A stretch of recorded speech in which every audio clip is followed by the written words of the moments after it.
Original Odo, 4,962 kilometers. Ready intake. Para ka na talagang mag-race track.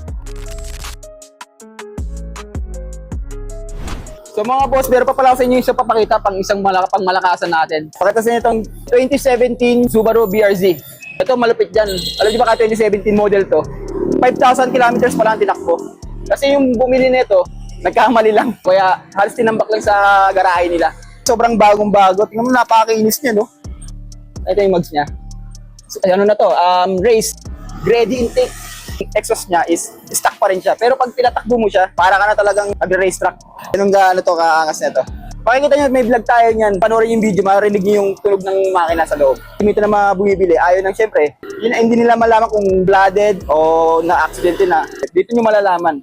Itong chassis niya, kung may aksidente kasi hindi na ito mababalik ng perfect talaga. Yan, tingnan mo. Sobrang perfect niyan. Yung gilid-gilid niyan. Yan.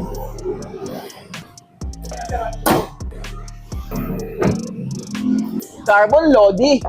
Tunay na carbon yan, ha. Hindi yan yung basta kinabit lang na carbon-carbonan. Tunay na carbon yan, mga boss. Nandito pa yung stock niya. Meron pa siyang spare tire.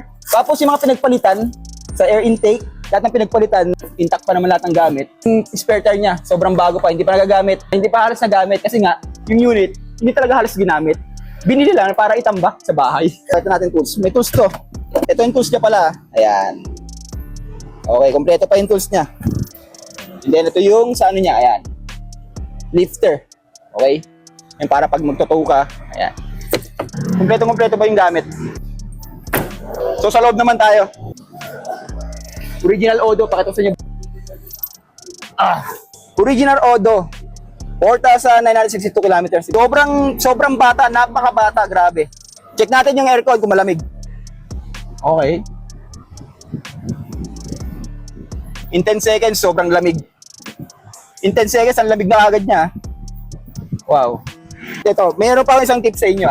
Meron akong isang tip sa inyo para malaman kung bagong-bago pang unit. Check, tingnan mo to pare.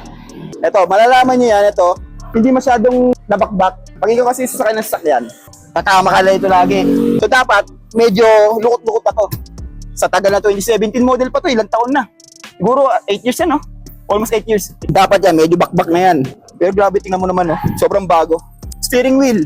Grabe, wala talaga. Parang galing kasa pa to, eh. Parinig ko sa inyo yung intake niya.